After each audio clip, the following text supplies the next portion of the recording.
Бәріңе сәлем, құрметті оқушылар. Бұл Нұр білім академиясы. Бүгін математикалық сауаттылықтан жаңа 5 нұсқа бойынша тесттер талдаймыз. Әрине, сендер 18-30 аралығында Нұр білім академиясына жабық чатта жүрсіңдер. Және көп қойылатын сұрақтарға мен былай жауап берейін. Бірінші сұрақ. Ағай, сіздер ұбт кезінде ұбт-дан алынған, яғни түсіріп алынған, немесе оқушылардың жіберген есептерінен аламыз дедіңіздер. Иә, солай дедік. Бірақ олай оқушылар шыға қалсашы, яғни бірде-бір оқушы Қазақстанда шыға қалсашы, онда не істейсіздер? Жалпы мен ойлаймын, негізінде бірде-бір оқушы олай шыға қалады дегенге сенбеймін. Бірақ енді ондай күннің өзінде бізде мына 5 нұсқалықтар бітеді бір күні. Себебі бұндай есептер өте көп емес, бірақ бұлардың 70% келеді. Сондықтан біз толық бұны қарастырамыз. Ертең 21-22-лерінен бастап уже телеграмда, группаларда, интернетте сондай есептер толып кетеді. Яғни ұбт-да келген группаларда тарайды, оқушылар бір-біріне жібереді. Солардан бізде жиналады есептер күн сайын. Егер жиналмағанның өзінде мен апробация есептерін жинағанмын.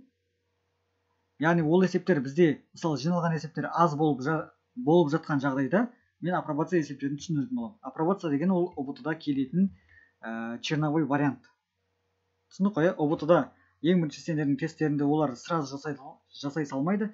Бірінші черновой вариантын көреді. Яғни нақты ұбт-ның бір 80-90%-іне ұқсас есептер. Мен соны талдайтын боламын. Егер шықпай жатқанның өзінде. Ал шығып жатса, ол әрине керемет. Ол бірақ енді шықпайды дегенге сенбеймін. Кеттік.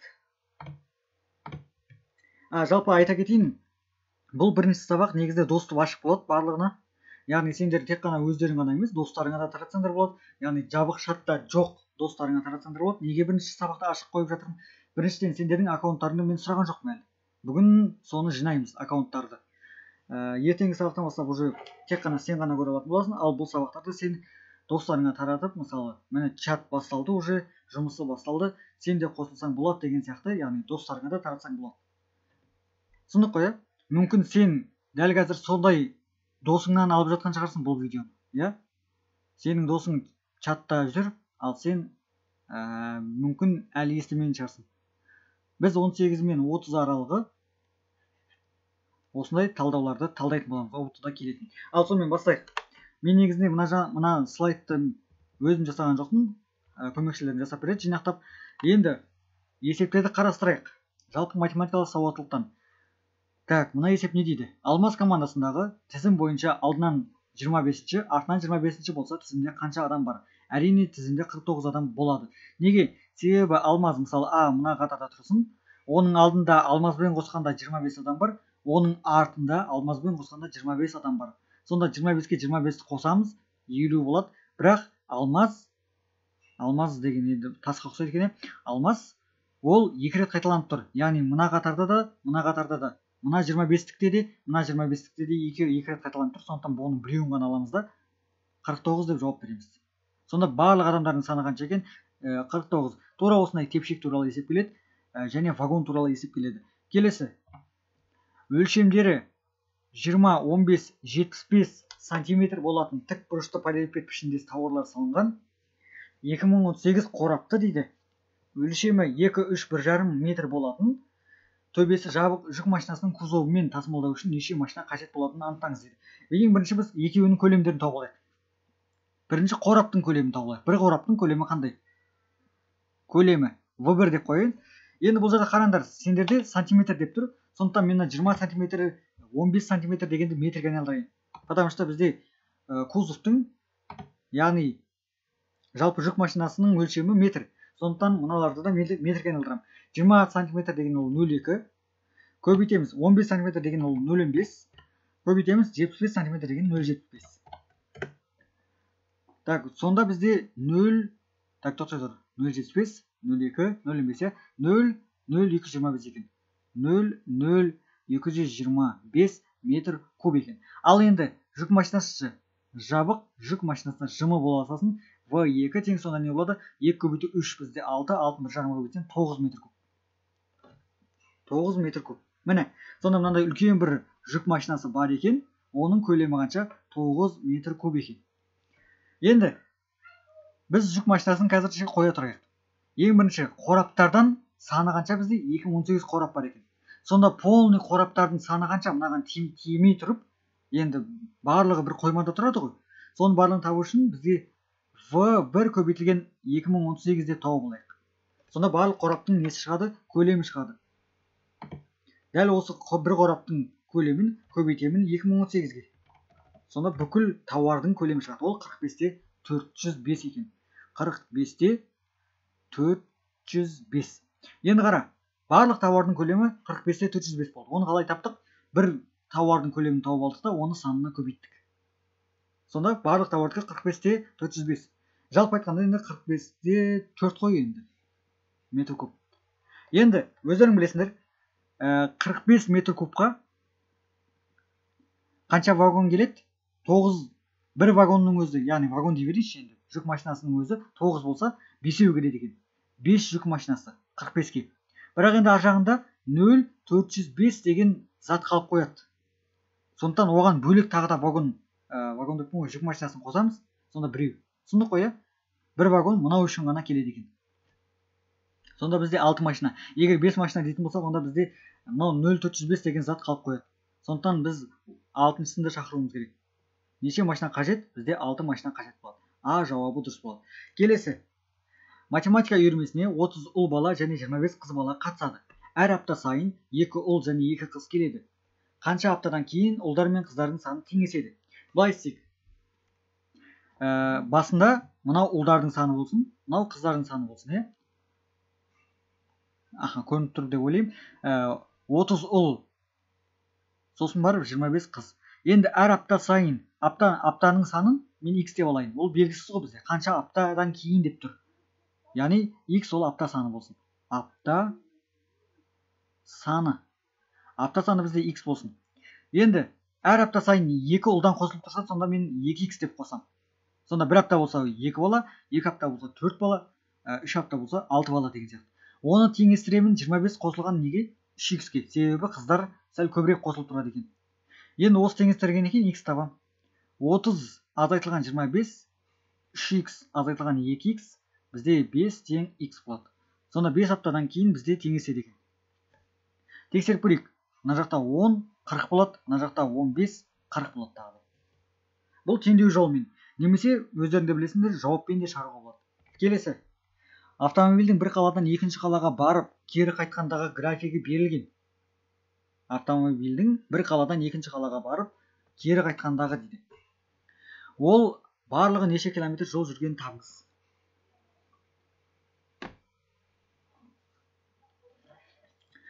Так, қараңдар, мына жерде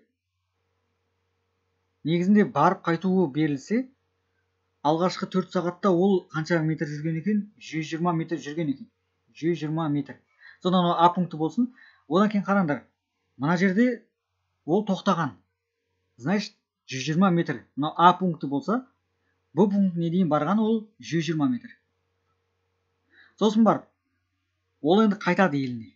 Яғни А пункті ол 0-де тұр, В пункті ол 120-да тұр.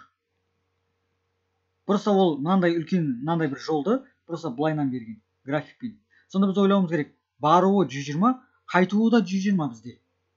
Бірақ просто бұл жерде алғашқы 60 метрін, қайтардағы 60 метрін ол 1 сағатта жүрген екен. Сосын шаршап қалып тағыдай, 1 сағат емес 2 сағат. Шаршап қалып 2 сағат демалады. Мына тоқтаған жерлер негіз демалу. Арғай тағы да 60 километрді немен жүреді? 2 сағатта жүреді. Сонда барлығы қанша екен? Барлығы 240. Баруы 120, қайтуы 120. Себебі мынау тау деп ойлаңдар. Міне шығуы 120, енді түсуі де 120 болады. Просто мынау үндемей тұрған жері, яғни тыныш тұрған жері, немесе демалғаны, немесе қонақ үйге кіргені, ол енді тік сызық болады. Сондықтан біз 120 плюс 120 240 метр деген жауап белгілейміз. Мына жерде бірақ ол түспей қалыпты. Кеттік келесі. Так, мынандай есеп бар екен. Теңдеулердегі фигуралар қандай да бір сандарға тең, белгісіз сандардың қосындысы неге тең? Так, ол үшін былай істейік. Негізі әріп түрінде мен елестетіп қалған математиканы, сол үшін мен әріпке айналдырайын. Мысалы, мына дөңгелекті біз x деп алайық. Ромбыны y деп алайық. Қайта-қайта сурет салғанша осылай әріппен жазылайық. Мынау үшбұрыш бізде z болсын. Сонда не деп тұр бізде? X қосылған y бөлінген z ол 1-ге тең деп тұр.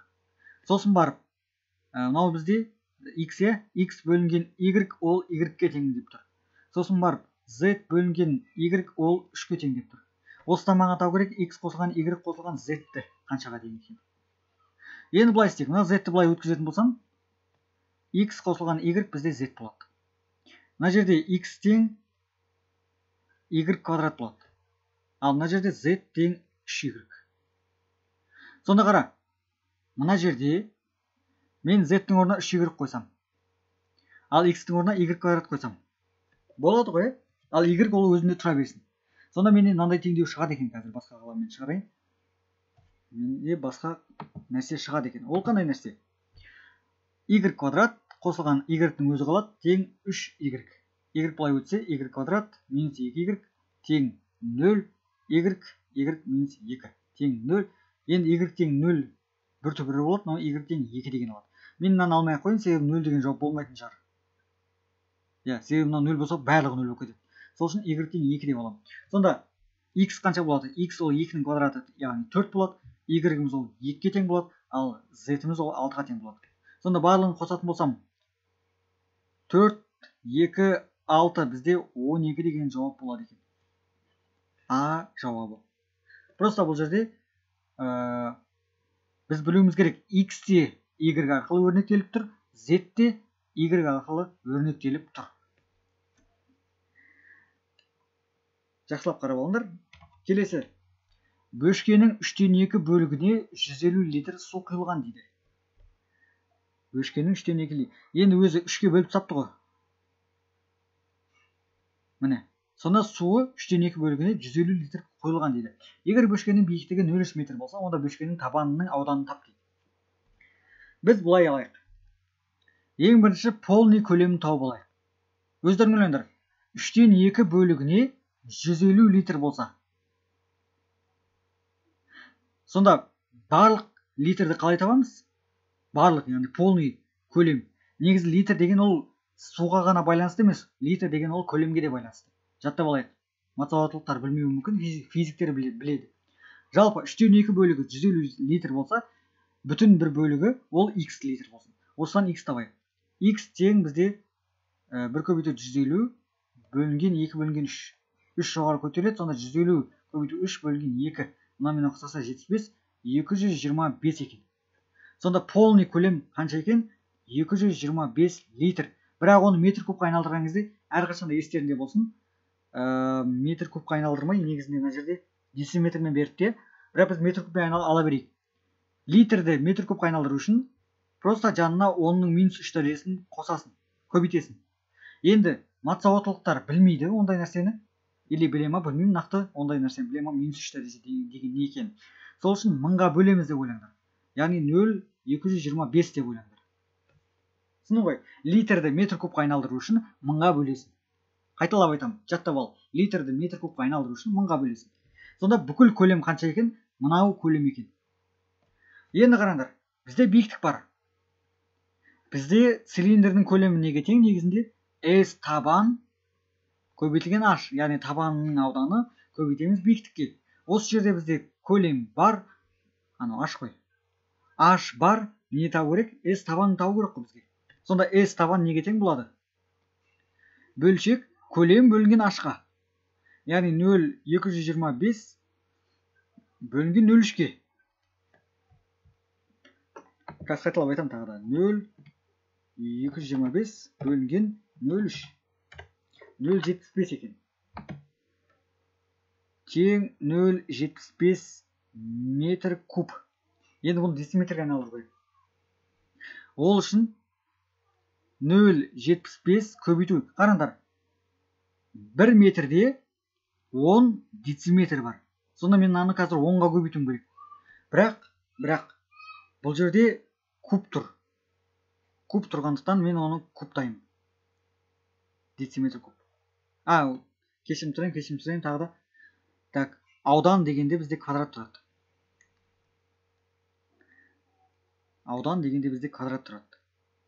Сонда квадраттаймын. Түсіндік қой. Қараңдар, 1 метрде 10 дециметр. Бұл жай ғана 1 дәреже кезінде. Ал квадрат кезінде мен 10-ға көбейтпеймін, 100-ге көбейтемін. Сонда менде 75 дециметр квадрат шығады. Қайталап айтайын.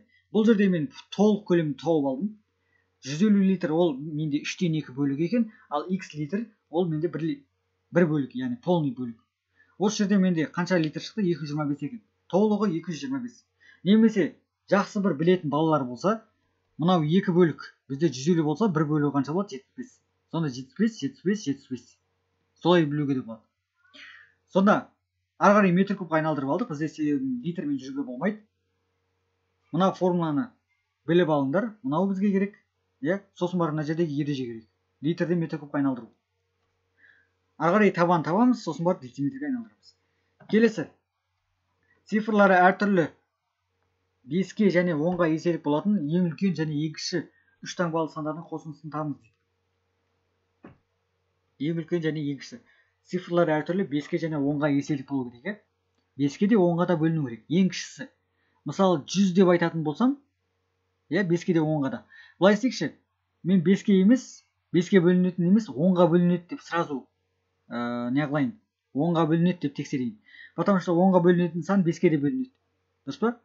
Сондықтан 10-ға бөлінеді деп тексеремін. 100 дейін десем, бізде әртүрлі емес сандары. 0 қайталанады. 110 дейін десем, 1 қайталанады. 120 болады сонда. 120 ол 5-ке де 10-ға да бөлінеді. Келесі, ең үлкені 3 таңбалы болса 990 дейін десем, қайталанады. Сонда 980 болады.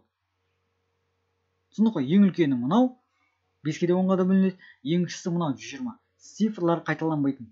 Бізге қосындысында көрек 980-ге қосамыз бізде 120-ны, сонда бізде 1100 шығар екен.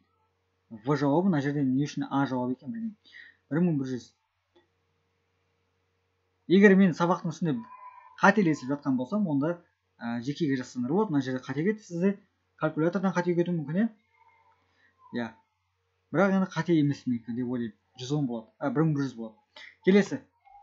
Айбек қыры 2 см-ге тең кубтардың суреттегідей. Қыры 2 см десе бір қабырғасы ғой. Бір қабырғасы 2 см екен. Суреттегідей дене құрастырды. Пайда болған дененің толық бетінің ауданы. Енді бұны біз былай ойлайық. Бір шаршының ауданы 4-ке тең. 4 см квадратқа тең. Яғни бір шаршы деген ол мынау. Дұрыс па? Неге біреуін тауып жатырмын? Себебі менде сондай қанша шаршы бар, соны біліп алуым керек болды. Яғни санасам болды. Санап, мынаның өзіне көбейтемін. Сонда себебі мына жерде мынау барлығы бірдей шаршы. Оның ауданы қаншаға тең? Бір шаршыныкі 4-ке тең. Енді сонда қанша шаршы бар екенін білуім керек. Ол үшін бетінен санайық. 1, 2, 3, 4.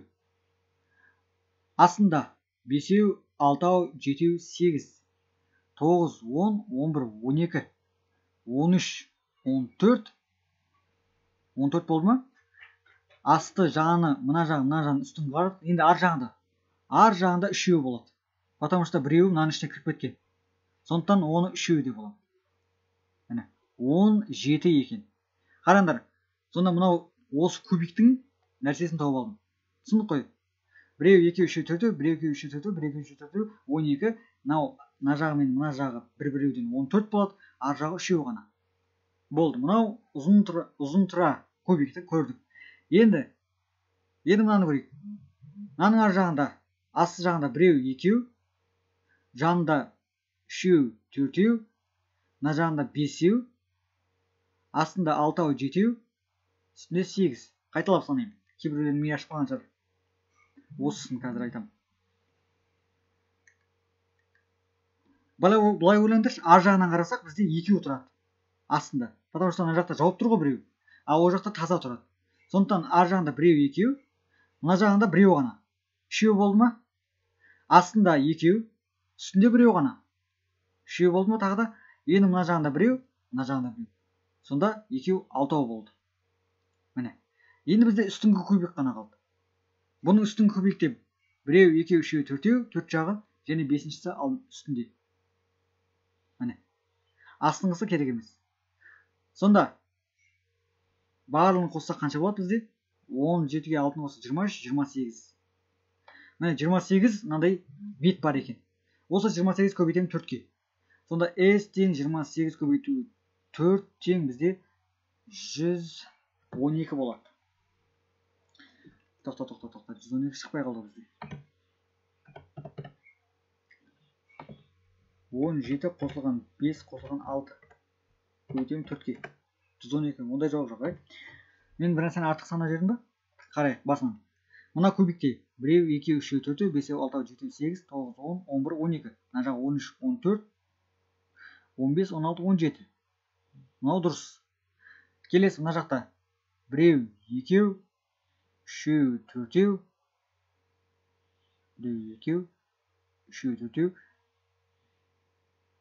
5, 6, 7, 8. Мынада 6 емес екен ғой, 8 екен ғой. Мынау мен мынаны дұрыс қоспаппын. 8. 3-ке 3-ті қосамыз 6, 10 қосамыз 2-ні 8 болады. Сонда мынау бізде 28 емес 30 екен. Мен шатасып кеттім. 30 қосқан кезде 30-ды 4-ке көбейтетін болсам 120. Мына 96 деген жауап қате, 120 деген дұрыс болады. Себебі мына жерде бір жерлерін қарастырмай кеткен шығарған оқушы. Жақсылап санасаңдар, бізде 30 текше екен. Мен мынаны қосқан кезде просто қателесіп кеттім. 8 деп, 6 деп. Негізі 8. Келесі. Дүйсенбі күні Майра 5 досымен интернет арқылы бір қызық суретпен бөлісті дейді. Қай күні? Дүйсенбі күні, д-сы деп қойын. Дүйсенбі күні 5 досымен, яғни 5 досқа тарап кетті. Келесі. Осыдан соң суретті алған әрбір адам келесі күні оны әлі көрмеген 2 досына таратады.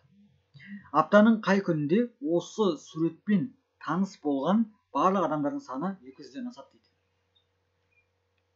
Оны білу үшін бүйту керекпіз. Просто 5 адам таныс болған дейді. Қараңдар, 5 адам алдында, бірақ дүйсенбі күні Майра десе, Майраны да қосып тұруымыз керек. Майра плюс 5 адам, дүйсенбі күні 5 адам таныды. Сейсенбі күні 10 адам таниды. Себебі әрқайсысы 2-2 адамға таратсақ, 10 адам таниды. Жаңа 10 адам. Сәрсенбі 20 адам таниды. Әрқайсысы 2-2-ден таратса. Сосын барып, яғни 2 есе көбейіп жатқанын көріп тұрсыңдар, Сосын барып, енді мұны қараңдар, 2 жолы бар. Біреуі осылай жазып шығу, екіншісі прогрессия арқылы. Мен енді прогрессия жағын көрсетпей қойын, сәл қиындау, сондықтан жай ғана жазу арқылы. Бейсенбі 40 адам, жұма 80 адам болады. Осыған дейін тексеріп алайық бірінші, қосып барлығы қанша болды бізде? 5, 10, 20, 35, 75. Так, мынау 40, 60, 75, мынамен 76, 80-ге қоссақ 156 болады. Енді келесі күні, уже сенбі күні не болады? 160 адам көреді. Уже 200-ден асады. Сонда қай күні сенбі күні 200-ден асады екен? Мына жерде жексенбі деген қате. Сенбі күні 200-ден асады. Қайталап айтамын. Дүйсенбі күні 5 адам уже көріп қойды. Себебі 5 досымен таратты дейді ғой. Майрамен қосқанда 6-ау уже көріп қойды деген сөз. Түсіндік қой. Осыдан соң суретті алған әрбір адам дейді. Яғни мен мына жаққа 12 деп жазған жоқпын негізінде. Себебі Майра уже таратпайды деп ойлаймын. Потому что Майра таратпайды. Келесі енді 5 адам 10 адамға таратады. 10 адам 20 адамға таратады. 20 адам 40 адамға таратады. Солай кете береді. Мен бірінші мынау 5 күндікін қосып көрдім, 156 екен. Енді келесі күні 80 адам 160 адамға таратса, уже мынау екеуі қосындысы неден асып кетеді? 200-ден асып кетеді. Сондықтан сенбі күні уже 200-ден асады деген сөз. Коронавирус сияқты ғой. Келесі. Арифметикалық ортасын табыңыз дейді. Бұл жерде енді қанша сан бар екен бірінші біліп алайық. 1, 2, 3, 4, 5, 6, 7, 8, 9 екен. 9 сан бар. Барлығын қазір қосамыз. Калькулятор қолдарында, шүкір, шығара аласыңдар. 1-3 қосылған 1-4, қосылған 1-5, қосылған 1-6, тағы да 1-6, 2, 2-6, 3-2, 3-8. Бөлеміз 9-ға. 2-де 1-1-1-1. Мына жерде неге мынандай болып жатыр? Шынымен де қате шығарған оқушының біреуі ма? 1-3, қайтадан шығарайын. 1-4, қосылған 1-5, қосылған 1-6, тағы да 1-6, 2, қосылған 2-6, 3-2, 3-8. Бәрібір 19 шығады екен. 19, ол дегеніміз 2,9-дан 1. А жауап шығады бізде. Мынау қатені жауабы. Келесі, диаграммаға сәйкес келетін кестені көрсет дейді. Бұл жерде енді просто 10 точкаға мына нүктелері сәйкес келетінін көруіміз керек. Мысалы 1-де 27 болу керек. Мына жерде барлығы сондай. 2-де 25 болу керек. Мынау 24 деп қалған. Сонда д жағын өшірем. Келесі 3-де 24 болу керек. 4-те бізде 26 болу керек. Мынау 27 болып қалған. А жауабы қате. Так, келесі 5-те 27 қайтадан болу керек. Дұрыс. Келесі 6-да 24 болу керек. Бірақ мына жерде 25 деп қойған. Сонда Е жауабы қате. Келесі 7-де бізде 25 болу керек. Мына екеуі ғана қалды ғой енді. 8-де бізде 26 болу керек. Мына жерде 25 болып қалған. Сол үшін В жауабын қате аламыз. С жауабы дұрыс болады. Бұл енді есеп оңай. Келесі тізбеде көк, сары және қызыл түсті шарлар бар. Ондағы көк түсті шарлар барлық шарлардың 4/3-нен 9 шарға кем. Бұл енді теңдеу құру арқылы болады. Былай істейік. Көкті біз X шарлар деп алайық. Сары бізде қанша? Y болсын. Қызылымыз бізде Z болсын. Ондағы көк түсті шарлар барлық шарлардың 4/3-нен 9 шарға кем дейді. Сонда барлық шарлардың қосындысы қанша болады бізде? X қосылған Y қосылған Z-тің осының 4/3-нен дейді. Яғни 4/3 осы. Түсініп қой, барлық шардың 4/3 деген осы. Мен жазып қойыңызшы. Бұл барлық шардың 4/3 деген осылай жазылады. Түсініп қой. Барлық шардың 4/3. Барлық шар ол X қосу Y қосу Z, оның 4/3 дегеніміз 4/3 қосып жазамыз. Және содан, яғни мынадан 9 шарға кем дейді. Сонда 4/3 X қосылған Y қосылған Z азайтамыз тағы да 9-ды. Ол неге тең дейді? Көк шарлардың санына, X-ке. Бұл бірінші теңдеу. Келесі екінші теңдеу. Тізбедегі қалған шарлардың 2-ден 1 дейді. Қалған шарлардың 2-ден 1 дегеніміз не? Яғни көк шардан басқасы деген сөз. Тізбедегі қалған шарлардың 2-ден 1 және 3 шар сары түсті. Қалған 5 шар қызыл түсті. Ондағы түсті шарлар барлық шарлардың 4/3. Көк түсті шарлар барлық шарлардың 4/3-нен 9-ға кем. Тізбедегі қалған шарлардың, яғни қалған дегеніміз ол сары мен қызыл. 2-ден 1 және 3 шар қызыл түсті дейді. Яғни былай ғой. Екінші теңдеу. Қалған десе, значит көк шарды алып тастаймыз. Y пен Z. Осы қалған шардың 2-ден 1-не және 3 шар дейді. Яғни және десе қосамыз. Және 3 шар ол қандай? Сары түсті. Яғни Y-ке тең. Сонда қара, көк шар ол қандай екен? Барлық шардың 4/3-нен 9-ға кем. Міне, теңдеу осылай құрылды. Ал сары түстілер қандай екен? Ол қалған, яғни көктен басқа Y пен Z-тің қосындысының жартысына, яғни қалған шарлардың 2-ден 1 және тағы да 3 шар қосылады екен. Плюс 3 деп қоямыз. Қалған 5 шар қызыл түсті дейді. Сонда Z қаншаға тең? Ол қызыл 5-ке тең екен. Маған тізбедегі барлық шардың санын табу керек, яғни мынаны. Ол үшін енді Z бізде 5-ке тең екені көрініп тұр. Сол үшін мына жақта Y тауып аламыз осы арқылы. Сонда екінші теңдеуге қойсақ, 2-ден 1 Y қосылған 2-ден 1 Z плюс 3 тең Y. Мына жерде Y былай өтетін болса, 2-ден 1 көбейту 5 плюс 3 тең 2-ден 1 Y болады. Екі жағына 2-ден 1 көбейтсем 5 қосылған 6 қосылған Y. Тең Y. Y тең 11. Мына теңдеуді шешкен кезде Y тең 11 шықты. Келесі. Енді X табу керек. Ол үшін бірінші теңдеуді құрамыз. 4/3 X қосылған 11 мен Y-тің қосындысы қанша бізде? 11 мен 5. Y пен Z-тің қосындысы 11 мен 5. 16 болады. Азайту 9 тең X. Жақшан жасатын болсам 4-тен 3 X қосылған 12 азайтылған 9 тең X. Бұлай өтетін болса 4-тен 1 X тең 3 X тең 12. Сонда 12 қосылған 11 қосылған 5. Ол қаншаға тең? 28-ге тең. А жауабы болады. Басынан бастап айтамын. Көк шарлардың саны ол барлық шарлардың 4-тен 3-нен, яғни көбейтеміз, азайтамыз 9-ды, 9 шарға кем дейді. Ал сары түсті шарлар ол қалған шарлардың, яғни мына екеуінің жартысынан қосамыз тағы да 3-еуін, және 3 шар деп тұр. Ары қарай енді қызыл шар ол 5 деп тұр, значит z-тен 5. Болды, мына теңдеулер жүйесінен z-ті орнына қоя салып, біз y пен x тауып аламыз. Келесі. Так, мына есебім негізі алдында да келді. Мен тағы да қайталап айтайын. Бұл есеп негізі қате есеп сияқты, себебі кестеде оқушылардың байқау тестінде математикадан жинаған ұпайлар көрсетілген дейді. Бірақ Әлияның қанша жинағанын біз қайдан білеміз? Мысалы шарт қойылмаған немесе белгілі бір заңдылық деген жоқ, е? Немесе егер мынау заңдылық болатын болса, не болады? Бізде x 24, 30, 28 болады. Е? Заңдылыққа бірақ келмейтін сияқты. Мына жерде 2 азайтылған, мына жақта плюс 6.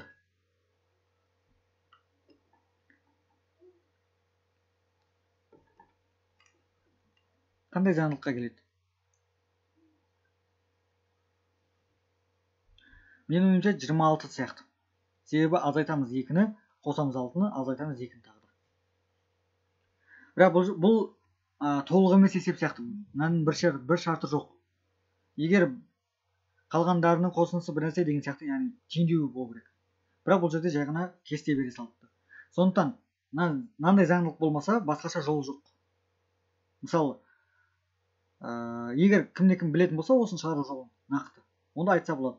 Бірақ мысалы Әлиян ол 24 жинауы мүмкін, е? Мысалы 21 жинауы да мүмкін, 20 да жинап қалуы да мүмкін. Нақты ешкім білмейді. Сондықтан бұл есеп сәл сұрау белгісі бар есептердің бірі.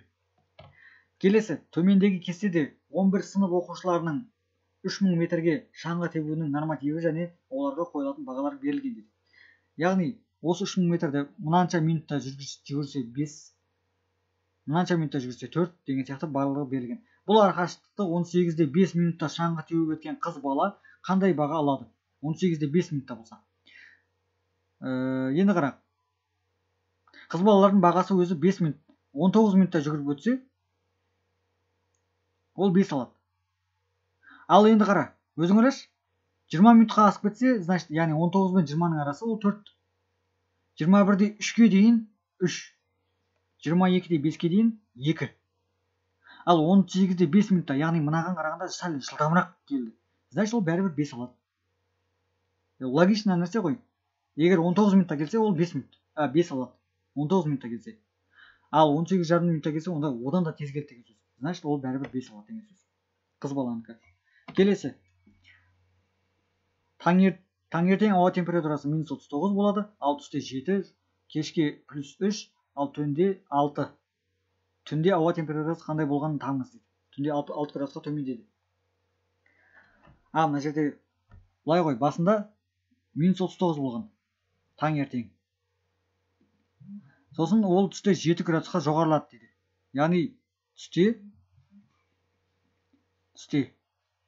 7 градусқа жоғарылады деген сөз, қосамыз. -39 қосу 7 тең -32 болады. Енді кешке төмендеді. Азайтамыз. -32 азайтылған -3 тең -35 болады. Түнде 6 градусқа төмендеді дейді. Түнде -35 -6 тағы да. Сонда -41 екен. Бұл оңай есеп екен. Келесі. Так, 4 есеп қалыпты. Қорапта 10 қара, 10 ақ шарлар жатыр дейді. Бір түсті 4 шар шығатынына сенімді болу үшін ең көп дегенде неше шар алу керек? Қара. 10 қара дейді. 15 ақ. Бір түсті 4 шар шығу керек.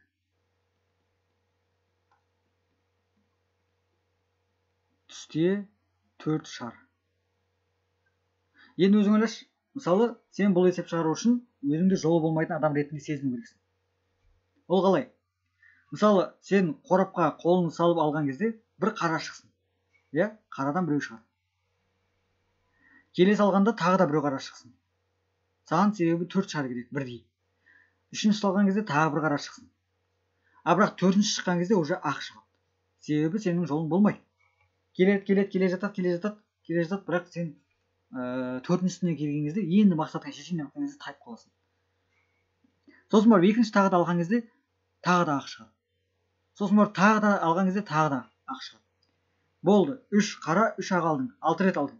Енді тағы бір рет қолыңды сұғып алатын болсаң, или қара шығады, или ақ шығады бәрібір. Бірақ бізде 4 шар шығу керек қой, любой. Или мынау, или мынау, дұрыс па? Сондықтан 6 рет басында аласың, сосын барып плюс тағы да бір рет алсаң, ол или қарадан 4-еу болады, или ақтан 4-еу болады. Сондықтан да бізде 7 рет алуымыз керек екен. Ең максимум дегенде 7 рет. Себебі бізде 6 рет алып қалсақ, 3 ақ 3 қара болып қалуы мүмкін. Келесі, Назеркенің алқасында 49 көк және 1 қызыл моншақ бар.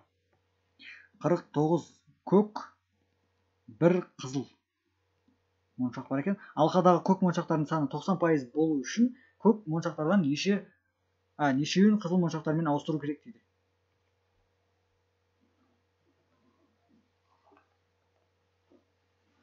Так, бұл да енді былай болу керек. Көк моншақтар қанша болу керек бізде? Көк моншақтар бізде 90% болу керек. Сонда былай жасайық. Көк моншақтардың нешеуін қызыл моншақтармен ауыстыру керек. Сонда былай істеу керек қой. 49-дан азайтамыз x-ті. Яғни, мысалы, былай қой. 49 көк, 1 қызыл болу керек. Қызыл бар сенде. Енді саған айтып жатыр. 90%-ке келтіру үшін сен көктің орнына қызыл әкел дейді.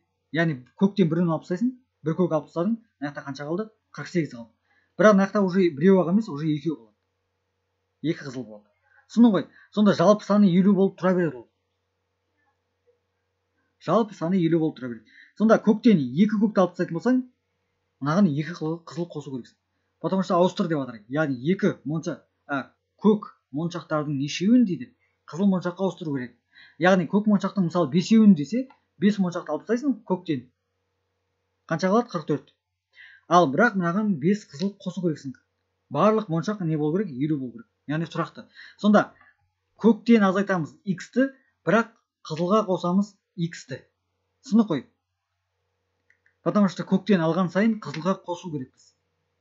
Ал енді тексерейік. Бізде не болу керек енді?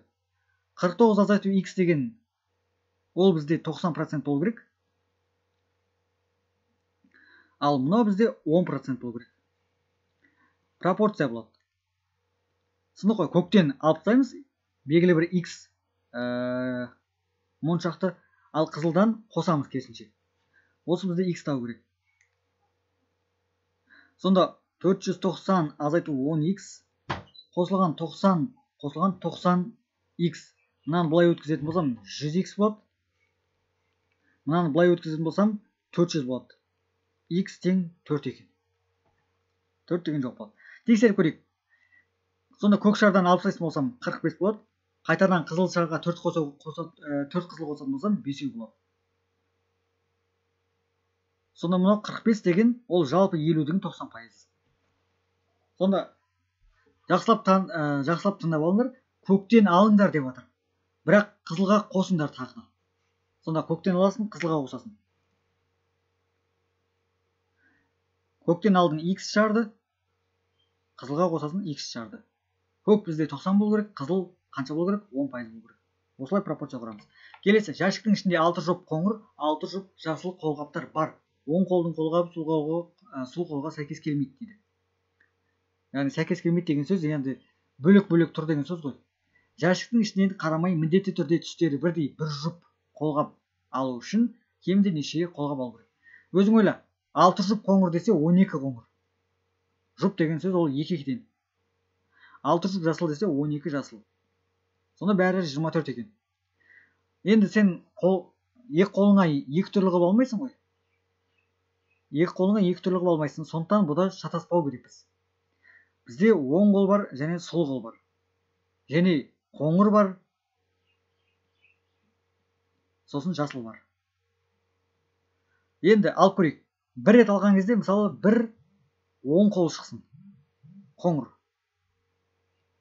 О дейсің. Енді осының сол қолы шықса екен деп күтіп отырасың. Бірақ не істейді?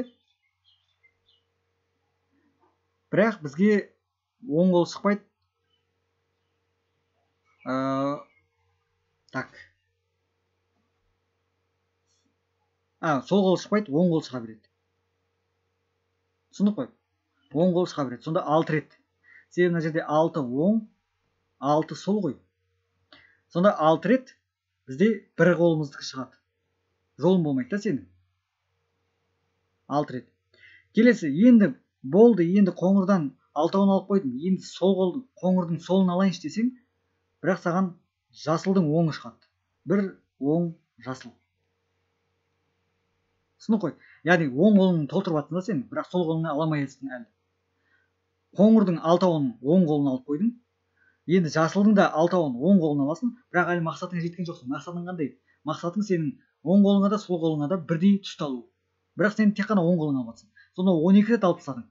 Енді өзің ойлашы. Тек қана оң қолдың бәрін алып тастасаң, ішіне не қалады? Сол қолдар қалады.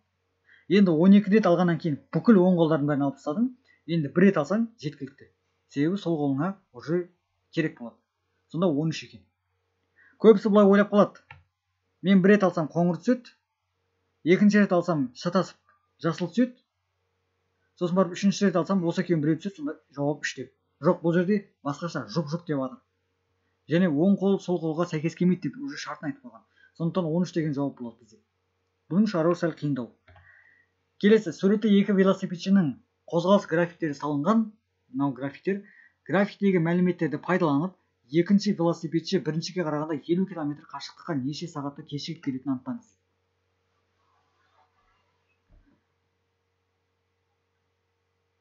Так, былай, екінші велосипедші біріншіге қарағанда 50 км қашықтыққа неше сағатта кешігіп келеді. 50 км қашықтық деген мынау ғой бізде. Суретте екі велосипедшінің қозғалыс графиктері берілген. Графиктегі мәліметтерді пайдаланып, екінші велосипедші біріншіге қарағанда 50 км қашықтыққа неше сағат кешігіп келеді. Ол үшін бірінші жылдамдық тауып алайық. Жылдамдықтың формасы қандай еді? S бөлінген T. Сонда любой бір нүктені алатын болсақ, мысалы, мынау 50 дегенді алайық. Егер V1 табатын болсақ, S1 бөлінген T1 болады. Яғни бірінші машинанікі. 50-ді ол қанша уақытта жүреді? 50 бөлінген оған сәйкесі бізде 3 екен. Яғни бірінші машина ол 50-ге қанша уақытта келді? Бірінші машина ол 3 сағатта келді. 3 сағатта. Міне 3 сағатта уже 50-ге көтеріліп тастады. Мына формуланың қажеті жоқ екен ғой. Мен әшейін алып тұрмын. Сендер миларын ашыту үшін. Әдейі істеп жатқан ғой. Бұл нәрсенің керегі жоқ екен. Просто бірінші машина қанша уақытта келді? Басында 0-де тұрды, 3 сағатта ол 50-ге барды. Ал екінші машинашы 50 деп қойшы шекесіне. Екінші машина ол 50-ге дейін қара, 50-дің қиылысын қара. Дәл астына түсіз 5 сағатта келді. Сонда 2 сағат айырмашылығы бар екен. Д жауап болады. Так, сонымен бүгінгі есептердің легі осындай. Келесі сабақта бұдан да қызықтау есептерді қарастырамыз деген ойдамын. Жалпы мен ықтималдылықтар деген есептерді көріп едім. Соған байланысты есептерді қазір мен тергіземін көмекшілеріме. Олар тере береді. Сендерде егер осындай есептер бар болса, өздерің шығара алмай жатқан есептер болса, осыған, яғни 5 нұсқадан бізге жекеге жіберуге болады. Біз оларды қосамыз. Потому что олар ұбт-да келеді ғой. Сендер ұбт-да келетін есептерді талдаңдар. Біз көмектесеміз барынша. Мыналардың бәрі негізі оқушылар жіберген. Сендер де жіберсеңдер болады талдап шығарамағандарын, қиындарын. Сонымен бүгінгі сабақ аяқталды.